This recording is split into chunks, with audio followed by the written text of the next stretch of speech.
welcome to the 5th session of the Public Policy Making Model called Poli 359. The title of the session is Economics of Policy Making. Economics of Policy Making. Now, economic ideas and terminologies are very, very important in helping us deal with certain public policy issues and situations. The solutions in economics, the techniques in economics are very, very important in solving public policy problems. And that is why it is very important that we use economic analysis to understand how public policies are made. And we cannot understand this economic analysis until we understand what economics is itself. So we begin this session by trying to look at what is economics. Economics is a field of study that deals with the efficient allocation of scarce resources. Economics is a social science that is concerned with the factors that determine the production, distribution, consumption of goods and services. Economics focuses on the behavior and interactions of economic agents and how economies work. Aside its traditional focus, economic analysis may be applied throughout society, as in business, finance, law, health, government, crime, education, politics, and family. Diversity of modern definitions of economics. So there are several definitions of economics, and some of the most influential definitions are what have been abstracted here. The first one is by Adam Smith. He gave this definition as far back as 1776, but it's still a very relevant definition. He says, economics is an inquiry into the causes and wealth of nations. Now, what this definition means is that if nations as collectives work very hard, individuals within societies work very, very hard, they will create a very bigger cake and be able to share it and improve everybody's welfare within the society. So it emphasizes that as collective, we need to put in our best as individuals so that put together, it will be a bigger cake for us to share. And then we can also reserve some to reinvest to create more wealth for tomorrow. And that is the essence and the place, the corner from which Adam Smith is coming. So his emphasis here is on the macro aspect of economics rather than the micro. The micro aspect focuses on economic agents, but here he's talking about the economy in aggregate. Economy is the study of man in the ordinary business of life. And this definition is offered by Alfred Marshall. Alfred Marshall's definition tries to focus on the micro aspect of economics, which we call microeconomics. And microeconomics focuses on the activities of each economic agent within society. And that if each individual works very, very well, then in aggregate, the society will function well. The third definition is by a gentleman called Robinson. He gave this definition in 1932. And he says, economics is a science which studies human behavior as a relationship between ends and scarce means which have alternative uses.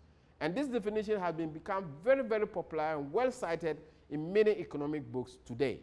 And then he tries to establish a relationship between ends and scarce means which have alternative uses. Meaning, he's trying to tell us that within society, we have so many needs and wants, yet there are limited means to cover all the needs that we want.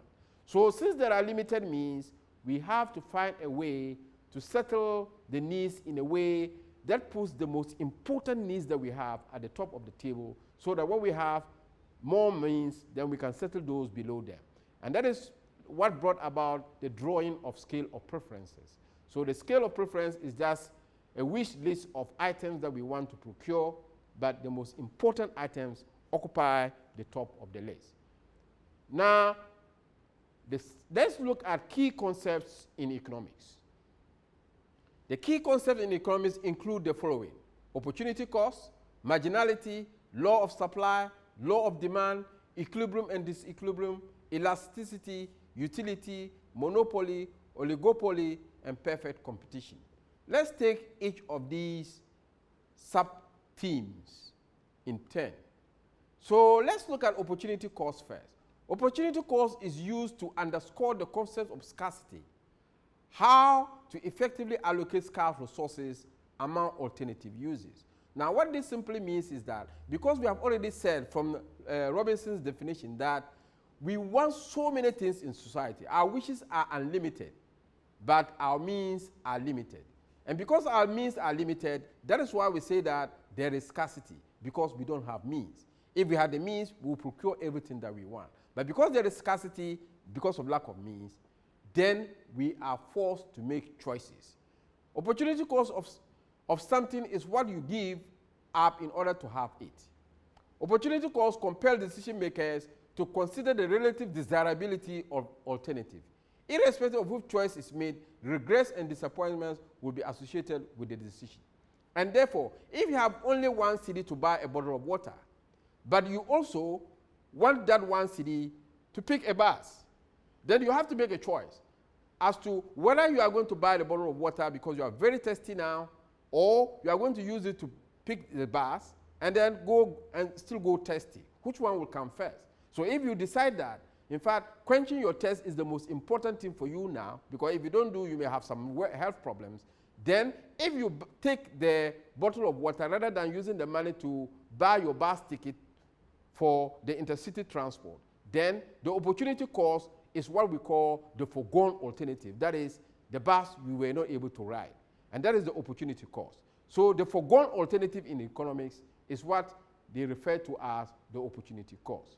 But whichever way, once you have not undertaken the journey, you have regrets that you have not been able to undertake it.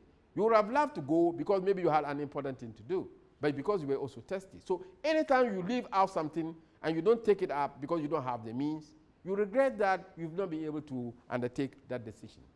Nevertheless, good decision making can result choice that maximizes well-being, choice that minimizes shortages and disappointment. So, but there are important issues also in opportunity cost, even though there are regrets and disappointment.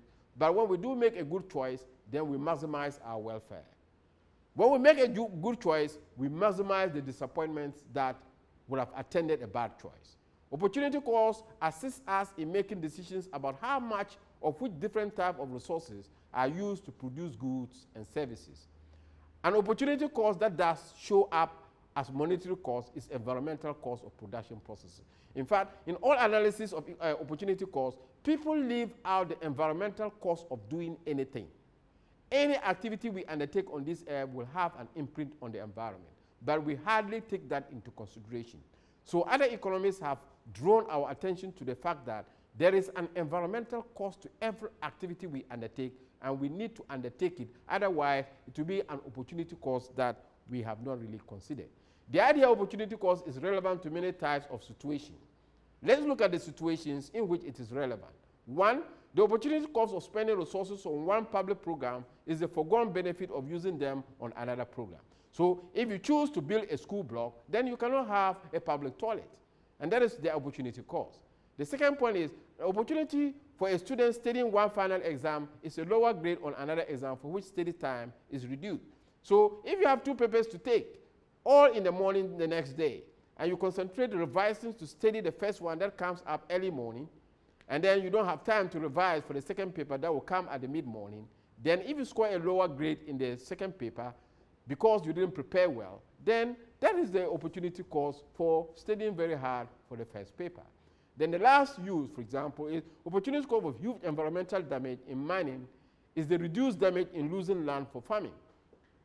So if we give up land and the land is used for mining, but the mining brings about environmental damage, then you will be wondering, oh, well, if we had stopped this mining and had used it for food crop farming, then our land would have been saved and our environment would have been intact. And that is the opportunity cost. Now let's look at marginal analysis. A margin is an edge. What is done in marginal analysis is push out the edge to see whether that is a good move. Marginal analysis is an examination of the additional benefit of an activity compared to the additional cost of that same activity. So in marginal analysis, what we do is that if we already have an output or an effort, then we say, can we push ourselves a little bit? So if you have run 3 kilometers, then you tell yourself, can I go an extra mile? What would be the cost of going this extra mile? And what would be the benefit of going this extra mile? Now, if I view that the cost of going an extra mile will be very heavy, maybe I may fall and collapse and may not be able to be resuscitated, then I may not want to embark on that. But if I know that I can go the extra mile and win the race and then get an award, then I will want to push on. So it is for you to weigh the cost. Going the extra mile will make you collapse. Will you take that option? Or will you say that, well, I'll go the extra mile, but I know I will not collapse, and I'll end the race and win the race and get the award?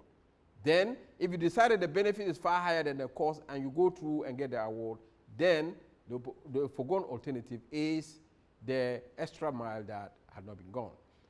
Then the next one is companies use marginal analysis to help them maximize their potential projects. So companies will look at what they are doing and decide, okay, we have already done this much. If we are going to invest much more resources, additional resources, will it bring additional benefits? If it will bring additional benefits, then the move is wise. If it will not bring additional benefits, then we should not embark on that. Individuals unconsciously use marginal analysis as well to make a host of everyday decisions. Marginal analysis is also widely used in microeconomics when analyzing how a complex system is affected by marginal manipulation of its comprising variables. Marginal analysis focuses on examining the results of small changes as the effects cascade across the business as a whole. Now, what this simply means is that if we make the small change, we are looking at how that small marginal change or additional change will affect the total system. If it affects it in a way that is desirable for us, then the move is wise. If it affects it in a way that is undesirable to us, then the move is not a wise one. Then we will stop embarking on that move. Marginal analysis is the examination of the associated cost and potential benefit of specific benefits, businesses, activities, or financial decisions. The goal is to see if the benefits are more than the cost. The impact of the cost of producing additional unit is most often used as a point of comparison. Marginal analysis is also used to explain the motivation for or against particular production and consumption behavior. So if I know that additional production here for a farm or additional production here for investing in a business, which will bring a bigger return. If I see that the addition to constructing or maybe farming an acre of land will bring more benefit, then I'll take that decision to go and embark on the farming activity rather than the trading activity. Such assessment is made on the basis of the benefit and cost of such behavior. So anytime we are making a marginal analysis, it is the cost and the benefit of an additional move that is more critical. The margin of production and consumption behavior is critical to determine the impact of decisions. Comparing, so what are the importance of marginal analysis? One, comparing multiple options. So if we have multiple ways of doing things or activities, pathways, then we'll be thinking, which pathway gives us the greatest benefit but gives us the least cost? The one that gives us the greatest benefit is the option that we are going to choose. Observing the effect of a small changes. So it enables us to know whether it is still wise to continue to expand production or it is unwise to continue to expand production beyond a certain point. The third point is that it helps government in decisions. So governments are able to say, okay, the amount of money we have invested so far in this project, is it still wise to commit more resources to this project? If it is not bringing results, is it still wise? The fourth point is that applicable in just about all how much decisions situations. So in every situation where we will ask the question, how much, then analysis of margins are called into work. In determining the number of traffic deaths. So it is also useful in traffic deaths. So if we look at traffic situations and we see that on this particular road, a number of accidents have happened that have led to a loss in a number of lives, then we'll be thinking about, okay, what can we put on this road? What investment can we put in this road to prevent any further deaths? If we think that the investment we are going to make the road healthy, safer to travel on is a good one that will lead to the reduction or complete elimination of deaths, then we will do that investment. But if we know that if we invest, it will lead to an additional death that we don't really care about, then we will not invest in that. In determining the side effects of drugs. So in terms of drugs too, sometimes we go to hospital, we are given drugs, and they tell you take a dose. Take only 1 tablet a day.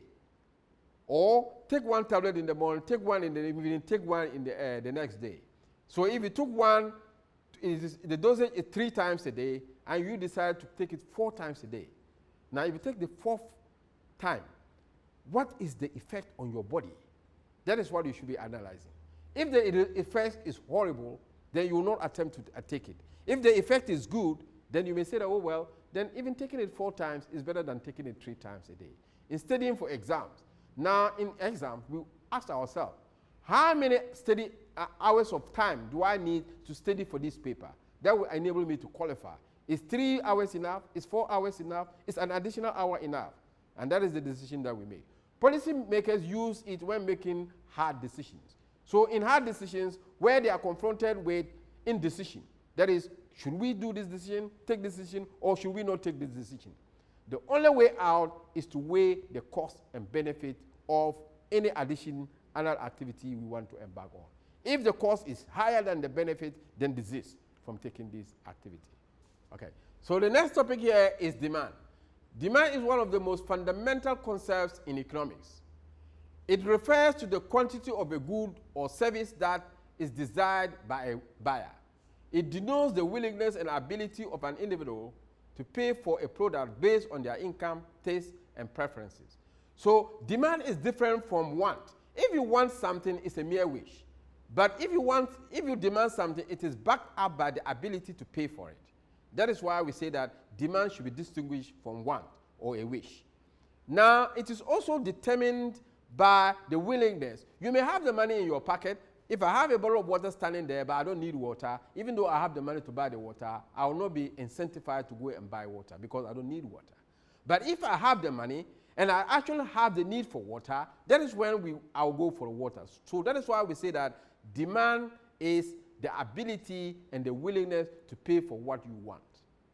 Now, an individual's wealth is a function of her willingness to sacrifice. The greater their wealth, the greater their ability to pay. In other words, willingness to pay reflects ability to pay. Willingness to pay also depends on the state of one's knowledge and experience. Now, if you don't have knowledge or information about any good or service, you may just go and procure it. So if there are 2 different brands of cell phones, and I don't know anything about their differences, I may go and pick an inferior one and think that that is a good one. But if I have a background knowledge about the 2 phones, brands of phones, and I think that brand 1A is the best one, I'll go for the brand A rather than go for brand B. There is difference between what a person is willing to pay and what he ends up actually paying. A person may be willing to pay 5 cedis to park his car, but may end up paying 2 cedis because the parking fees have been subsidized by government. So if I think that, well, a bottle of water is costing 5 cedis, but I come to buy it and say, well, the price has reduced, it is down 2 cedis. But I was having 5 cedis to pay for it. But the price has reduced, then I'll make some saving. So that is why we are saying that a person may be willing to pay for something, but there will be a difference between what he's willing to pay and what he actually ends up paying. Willingness to pay is a reflection of taste and preferences. So what you like will reflect what you are willing to buy. The quantity demanded is the amount of a product a person is willing to pay at a certain price. The relationship between price and quantity demanded is known as the demand relationship. So anytime you have a certain quantity of good and you are sending home, then you are sending it home because you have paid for it. So there is a relationship between how much you can send home in terms of goods and services and how much you are willing to pay for. The law states that the higher the price of a good, the less people will demand that good. So if the price is very, very high, you only take small quantities of the good. But if the price is low, then you can take much more of the good home. In other words, the higher the price, the lower the quantity demanded. So the price-quantity relationship are in opposite direction. The higher the price of a good, the higher the opportunity cost of buying that good. That people avoid buying a product that will force them to forgo the consumption of something else more valued. So if you have a very small sum of money to spend on a good, then you can save some money to buy other goods. But when the price is high, then you spend everything in your pocket to buy just one good. And that is why the law of demand says that the lower the price, the higher the quantities that people will purchase. Now, the following diagram reflects what I'm just talking about. So the chart below shows a downward sloping demand curve. The downward sloping demand curve tells us about the relationship between price and quantities. If you look at point A, if the price is at point A, so the chart tells us that A, B, C are points on the demand curve. So A, B, C, D, A, B, C are points on the demand curve. And each point represents a price and a quantity. So if you look at point A, each point on the curve reflects a direct correlation between quantities and demand. So at point A, the quantity demanded will be Q1 and the price will be P1. So if you go back to the diagram, in the diagram here, the quantity demanded will be Q1 and the price will be P1. Equally, if price drops to P2, then the quantity demanded will be Q2. Likewise, if price drops further to P3, then the quantity demanded will be Q3, that is at point C. Okay, so that is what we have explained in terms. So that is why the demand curve is downward sloping, because price and quantities move in opposite direction. So it results in a downward sloping demand curve. The concept of demand is based on opportunity cost. The more spent on one good, the less money is available for other products. Understanding demand relationships helps in predicting how policy changes will affect communities or industries. For example, to encourage the use of public transport, government may subsidize it. Alternatively, the state may increase the price of petrol to make private car travel expensive. Then supply. The next topic here is supply. Supply is the quantity of a good producers are willing and able to bring to the market at a certain price. The relationship between opportunity cost and supply should be apparent. If the price of a good is rising, producers divert resources away from other products to the one witnessing a price hike. The relationship between quantity supplied and price is known as the supply relationship. Thus, price is a reflection of supply and demand. Now, what this simply means is that unlike supply, where the demand curve is downward sloping, the supply curve is upward sloping, meaning that the relationship between supply and price, that is quantities and price, is that they move in the same direction. So let's look at the diagram here. So supply and quantities move in the same direction, and that is why the supply curve is upward sloping, as we see in this diagram. So if you look at point A, when price is P1, quantity demanded is Q1. If price moves up to P2, quantity demanded is Q2. And when price moves further up to P3, quantity demanded also increases to P3. So because price and quantities move in the same direction, that is why we have the supply curve in an upward sloping situation or posture. So the supply curve is upward sloping, whilst the demand curve is downward sloping. Okay. Then let's look at time and supply. How does time affect supply? Unlike the demand relationship, the supply relationship is a factor of time. Time is important because suppliers must, but cannot always react quickly to a change in demand or price. What does it mean? Price may change as we will look down. So determine whether a price change caused by demand is temporal or permanent. The concept of short-term and long-term supply has been coined to reflect the temporal and permanent changes in demand. Suppliers cannot increase output in the short term. Now, what this simply means is that if we are producing sugar and then people's demand for sugar has increased substantially, but sugar is made from sugarcane. Now, we planted only 2 acres of sugarcane to be able to get the sugar that we now have in the market. Now, if people have increased, double their consumption of sugar, and we need to give them more sugar, but we have only 2 acres that have been exhausted because we have cut down all the sugarcane that we planted. We cannot immediately increase the supply of sugar because we can't increase the acreage of the sugarcane.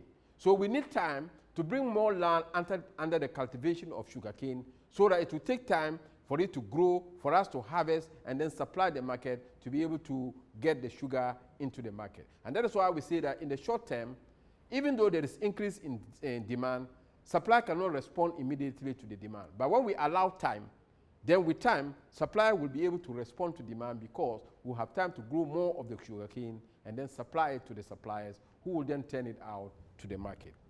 So that is what we mean by the short-term and the long-term aspects of supply. So the diagram is supposed to be two. The short-run supply curve is inelastic. It means that it is steeper. And the long-run supply curve is sluggish or relatively flat. So the short-run supply curve is inelastic or steeper to show that in the short run, you cannot increase supply. The long-run supply curve is flatter or gentle to show that in the long run, you can increase the supply of any commodity that you want. So then let's look at the supply and demand relationship.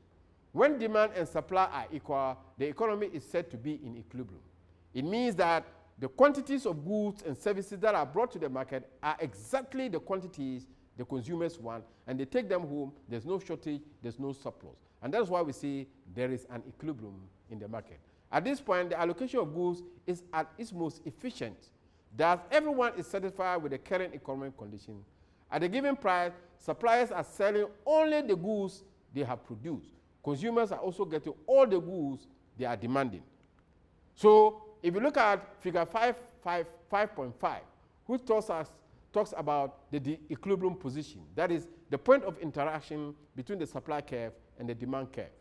The point of intersection is the point of equilibrium, and the quantity is Q, and the price is P, and that is the equilibrium position.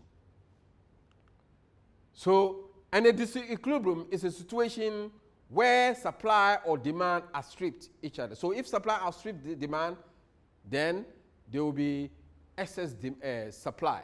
If demand exceeds supply, there will be what we call excess demand. So excess demand is a situation where the consumers demand more of a good or a service, but they cannot get it in the market. That is an excess demand. Excess supply is a situation where consumers bring more of the good to the market, but consumers demand less of it, and there is a surplus on the market that nobody will take home. And we call that situation excess demand. So excess supply and excess demand are both disequilibrium positions in the market. The only equilibrium position is a position where demand and supply interact. And the point of intersection is what we refer to as the equilibrium position. So if you see figure 5.6, excess supply is the situation that we have. So you see that people will supply, but there is nobody who will take it home. And then, so at price PQ, the quantity of goods producers wish to supply is Q2. So Q2, but the supply curve does not meet the demand curve as Q2. And that means that at that point, we have excess supply. Conversely, the quantity producers are willing to produce at that price is Q1. And we can see the diagram here. So anytime price quantities exceed, consumers want exceeds the quantity suppliers bring to the market, then we have a situation of excess demand. And that will force prices to go up. Now, let's look at movement along the demand curve. Movement along the demand curve means that there is only one demand curve that is downward sloping. And each of the black points on the demand curve are movements along the demand curve. So at point Q, the price is P1, point 2, Q2, the price is P2. So as the price drops, quantity demanded increases, and it is movement along the same demand curve. So Q1, Q2, Q3, Q4, Q5 are all movements on the demand curve, and they are caused by reduction in prices. So movement along the same demand curve is what economists refer to as movement along the demand curve, which is what we call changes in quantity demanded. So movement along the same demand curve, economists refer to that as changes in quantities demanded. So they refer to it as changes in quantities demanded. The movement along the same supply curve. So you can see that point Q1, Q2, Q3 up to that point. So each point is a movement along the same demand supply curve. And when there is movement along the same supply curve, we refer to it as changes in quantity supply. changes in quantities supply. Changes in quantities supply. Now, so movement along the same demand curve is contrasted with a shift completely of the demand curve. The demand curve can either shift to the right or shift to the left. When it shifts to the right, we call it an increase in demand because the demand curve has shifted to the right and the quantities will shift. So it's not a movement along the same demand curve, but we have a complete shift of the original demand curve to the right, meaning that the quantities increase. Now, in the case of a shift in demand, this is not caused by changes in price. It is caused by other factors. The factors that cause changes in demand, which is a shift of the demand curve, either to the right part or to the left part of the original demand curve, are caused by, for example, changes in taste and preferences. It's caused by changes in demographics. It's caused by changes in income. So these are the things that bring about changes in demand. So it is caused by changes other than changes in price. So shift of the demand curve means that the shift could either be to the right or it could be to the left. A shift to the right is what we refer to as increase in demand. A shift to the left is what we refer to as decrease in demand. And they are caused by factors other than changes in price. The same can be said about supply. So in the case of the supply curve, the supply curve has shifted to the left. That is from the original supply curve. And because it has shifted to the right, to the left, we call it a decrease in demand. If it has shifted to the right part of the original supply curve, then we would have referred to that as an increase in demand. And again here, this is caused by factors other than changes in price. It is caused by, for example, changes in technology within the system that we have that can lead to changes in the quantities that we supply to the market. The next thing we look at is elasticity of demand and supply. The degree to which demand and supply respond to a change in price is known as the elasticity of demand and supply. Elasticity varies among products because some products may be more essential to the consumer. So, for example, if we get our salaries, the most important things to buy is the life sustenance things like food, like shelter, like water and all that. So these are the things we satisfy first. So if we have money, that is what we think about first before we think about any other good. And therefore, elasticity of demand for these essential things will be much more inelastic compared to other things that are not necessities. Those ones we can avoid them even if the price is right. But for food, we cannot avoid them. Whether we like it or not, we must buy food. And therefore, it tends to be much more inelastic compared to the others. So this is because consumers will continue to buy these products despite price increases. So for food, we will continue to buy them because they are necessities. A good service is said to be a highly elastic if a slight change in price leads to a sharp change in quantity demanded. So if the price changes a little, but it leads to a huge drop in the quantities that you demand, then we say that then the situation is an elastic demand situation.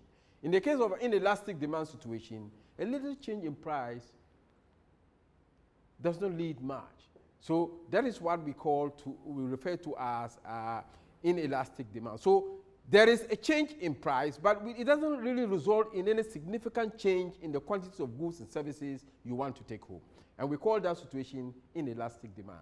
Here again, let me explain. Inelastic demand means that a change in price does not really affect significantly the quantities of the goods that you take home. And we call it an inelastic demand situation. The elasticity of demand is caused by the following situation, which I mentioned earlier. So elasticity and the way it is calculated. Elasticity is calculated by percentage change in quantity over percentage change in price. That is what will give you the elasticity. If the elasticity is greater than 1, greater than or equal to 1, the curve is considered to be elastic. If elasticity is less than 1, the curve is said to be inelastic. So both demand and supply curve, if the calculation gives you a sum that is equal or more than 1, then we say that that demand curve is elastic. But if it is less than 1, then it is inelastic. Demand curve is a negative slope. If there is a large decrease in the quantity demanded with a small, we have said all that. So elasticity of demand and supply. So this is the way it is. So the curve we are seeing here is a relatively flat curve. So if a curve is flat, then that tells you that it is an elastic demand curve. If the curve is steeper, then it is an inelastic demand curve. So supply 2 is this. So if this supply curve is flatter, it is gentle, the slope is gentle. So that supply curve is also an elastic supply curve. So factors determining demand elasticity.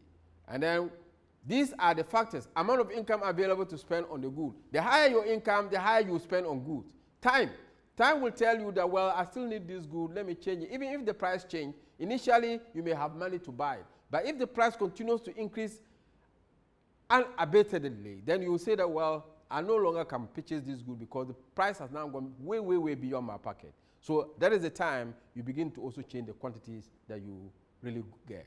Substitutes are probably the most important factor in influencing elasticity. In general, the more substitute, the more elastic the demand will be. So if some goods have substitutes, like, for example, bottles of water, we have Special, we have Voltic, we have other brands. So if the price of Voltic goes up significantly, and that is what I'm consuming, and Special has not gone up significantly, or it has not changed at all, I'll simply switch and I'll be using Voltic rather than using Special rather than using Voltic water. And that is what we are talking about. But if we don't have substitute at all and it's only Voltic water, then I may be forced to buy the Voltic water even though the price is very, very high. Yeah. So factors affecting this, that's why, and then the examples that I've shown. And then in case of income elasticity of demand, the way we calculate income elasticity of demand is current quantity minus previous quantity over previous quantity, then all that over current income minus previous income over previous income. And when we do the calculations, then we are going to get a value. Then there is an example I have set out here. So the changes that have happened here results in an overall elasticity figure of 7. And 7 is greater than 1. And because it's greater than 1, then we will say that the income is elastic. So elastic.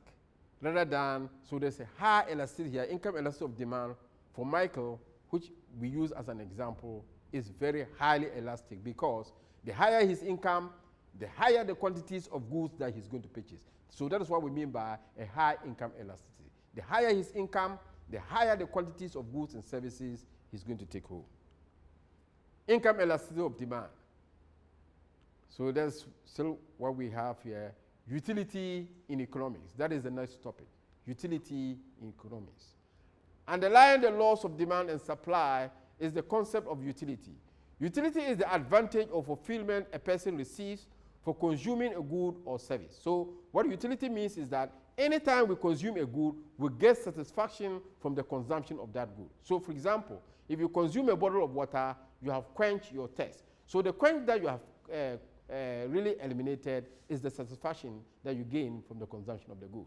Utility then explains how individuals and economies aim to gain optimum satisfaction in dealing with scarcity. Utility is an abstract concept rather than a concrete observable quantity.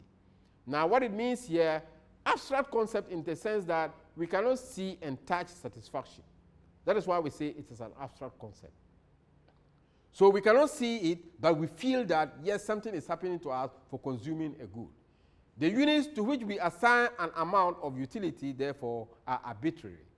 So you may say that, well, whenever I ask you, what is your satisfaction for consuming this bottle of water? And you say, oh, well, if I say rate it from 1 to 5, and you say, oh, well, for me, I rate it 5. And I can say, well, I rate it 2. So it is relative. The consumption, the satisfaction we gain from commodities are relative.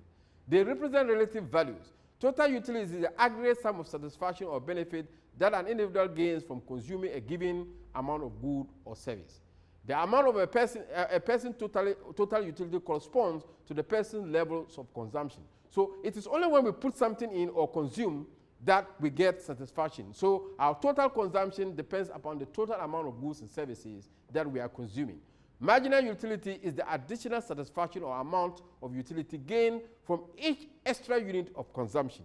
So if we have already consumed 10 eggs, the 11th egg is what we refer to as the additional. So the satisfaction we gain from consuming the 11th egg is what we refer to as marginal utility.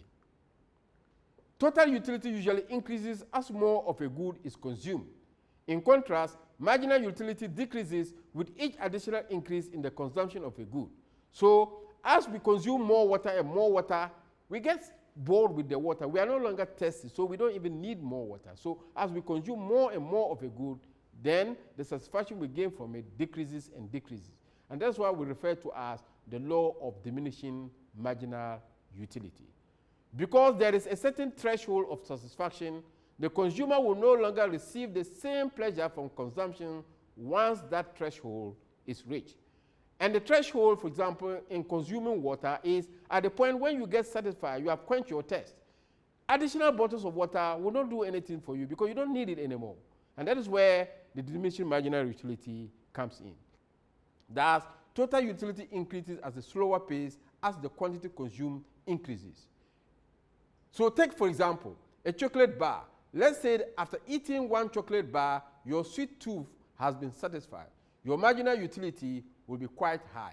But if you eat more chocolate bars, the pleasure of each additional chocolate bar will be less than the pleasure you receive from eating the one before. This is because you have started to feel full, and that is why it reduces. So table 5.1 gives us some figures. So there are 3 columns here. The first column talks about chocolate bars eaten. The second column talks about marginal chocolate utility, and then the last one talks about total chocolate utility. Now, if you look at the last column, you can see that the values are increasing, 70, 80, 85, 88. But if you look at the middle column, that is the marginal utility column, then the quantities are decreasing, 70, 10, 5, 3. So they are decreasing. But if you look at the first column, the quantities are increasing. So what is in the middle is what we refer to as the marginal utility. And they decrease with each consumption, additional chocolate bar we have.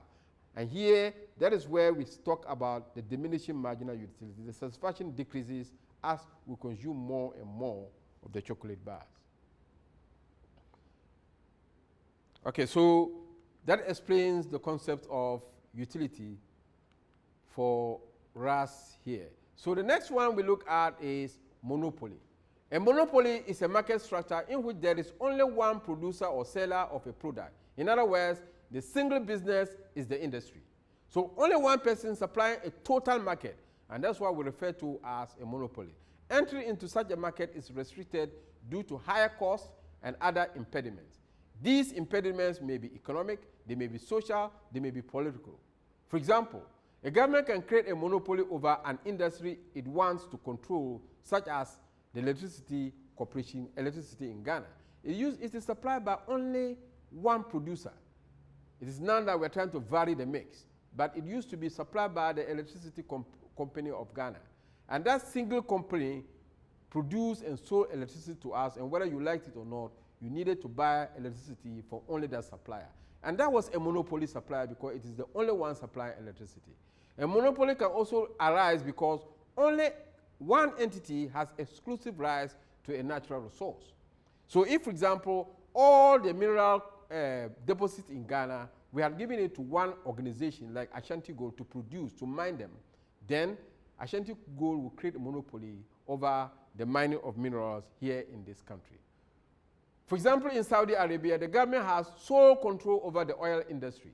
The oil is for the country, but the government has control over everything, from its production to its sale and everything. A monopoly may also form when a company has a copyright. The copyright or patent prevents others from entering that market. Pfizer, for example, had a patent over Viagra. So the drug Viagra was discovered by Pfizer, and they alone were producing that drug. And they could sell it at any price they wanted. And that's why we talk about when we say it's a monopoly. Then what is an oligopoly? In contrast to monopoly, in an oligopoly, there are only few firms that make up the industry. So unlike monopoly, that is just one seller. In a monopoly, in an oligopoly, there are few sellers, not one. Oligopoly has higher barriers to entry into the market. The products that oligopolistic markets produce are often nearly identical. The companies that are competing for the market share are independent as a result of market forces. Then, perfectly competitive markets. When a firm is only one of many firms producing a small market share of a standardized product, the quality of which does not differ among firms, perfect market is said to exist. A competitive firm is one that sells its output in a perfectly competitive market. The distinguishing feature of a perfect competition is that no one firm alone in an industry can influence the selling price of its products in any way. The competitive firm is said to be a price taker. Now, what this means is that in a perfectly competitive market, there must be many sellers and there must be many buyers, and no one buyer or seller can have the ability to dictate how the price should be. The price is settled and everybody knows the price, both sellers and buyers. So every market player is a price taker because it takes the price of each product as given. The price is given and nobody can change that. The competitive firm will maximize profit by producing that output for which price is equal to marginal cost. Marginal cost is the additional cost incurred by a firm in bringing an additional unit of a commodity to the market. The demand curve facing a perfectly competitive market is horizontal, meaning demand is equal to marginal revenue. The marginal revenue is the additional revenue that the firm gets for selling an additional unit of a commodity. The firm will add to its profits as long as the price at which it sells one more unit exceeds the marginal cost of producing that unit. When price is exactly equal to marginal cost, the last unit produced will bring in as much revenue as the cost involved in producing it. In that case, the net addition to profit will be zero. If the firm produces beyond that point, profits will decline.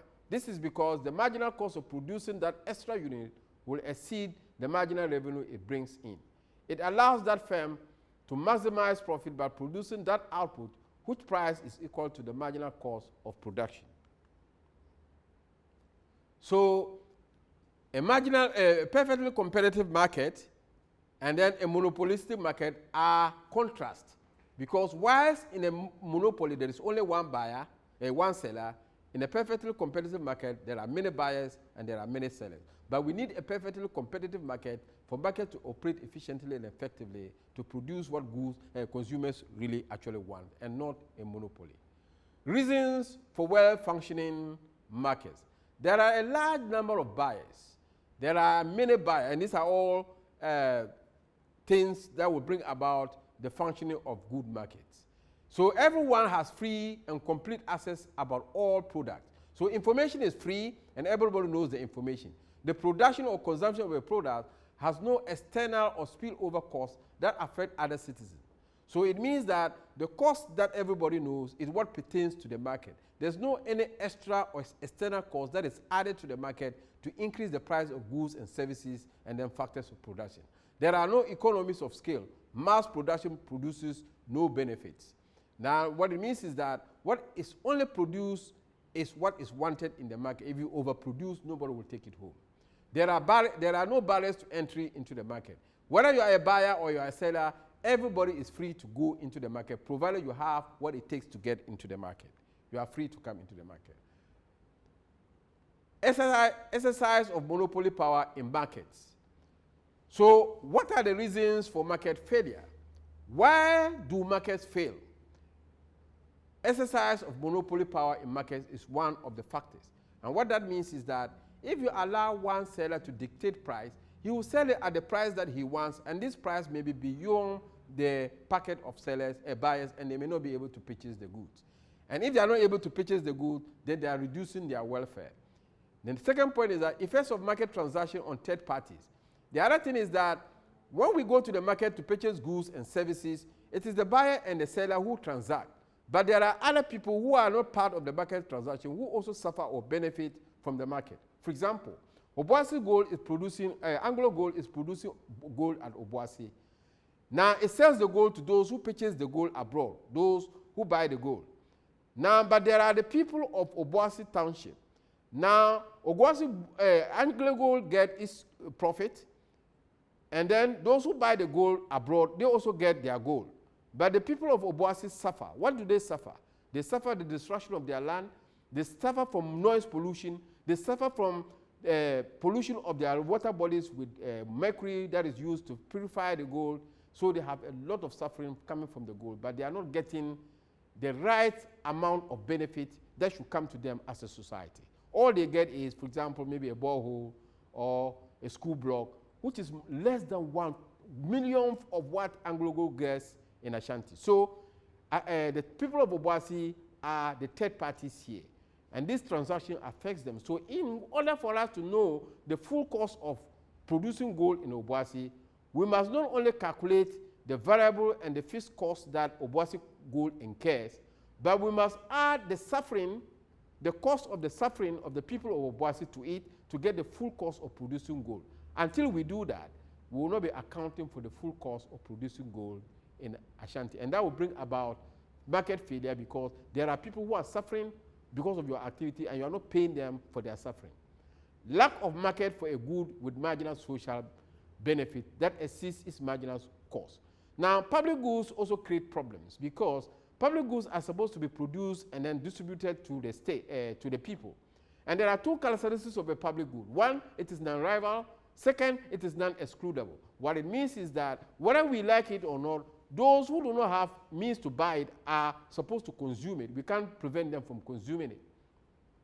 Then, non-excludable. So I cannot also, non-rival means that I cannot put it into bits and consume it.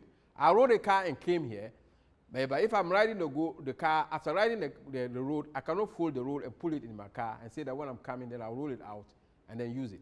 Just as I'm using the road, other users are also using it, and I cannot prevent them from using it. So that's why we say that it is non-rival in consumption and it is non-excludable. Now, but this non-rival thing that people who do not contribute can consume would lead to what we call free riding. People will ride, but they will not contribute. They will not pay taxes so that we can prepare and even expand the roads. And it will lead to the good not being produced, because it will come to a point when the government will not even have money to even maintain the roads. So until everybody who uses the road is prepared to pay for it to be fixed or for it to be expanded, can we have the road being sustained. But the problem we have here in the case of public goods is that some people consume, but they refuse to contribute. And that will lead to market failure in the production of these public goods. The next one is what we call incomplete information. When you don't have information about the market, you may go to a section of the market and buy the good at a higher price, only to come to another section of the market and realize that, look, oh, I've cheated myself. I could have bought it at a far lesser price compared to what I'm now having. So incomplete information will lead the market to fail, because some people will buy the good at some part of the market at a higher price, whilst others will buy it at a lower price. And those who buy it at a higher price reduce their well-being, whilst those who buy it at a lower price maintain their well-being at a certain level. Then the last one we call economic stabilization. Now, if governments go into the market and forcibly try to set prices, introduce price controls, tell people what they should do, prevent the market forces from working, then it will distort the working of the market and to produce suboptimal outcomes. Okay, so we have come to the end of this session. And in this session, we have talked about economics for public policy. And economics for public policy, we have looked at a number of topics. We have looked at supply, we have looked at the demand, we have looked at utility, we have looked at opportunity cost, we have looked at marginal analysis, we have looked at shift in demand, change in demand, change in supply, shift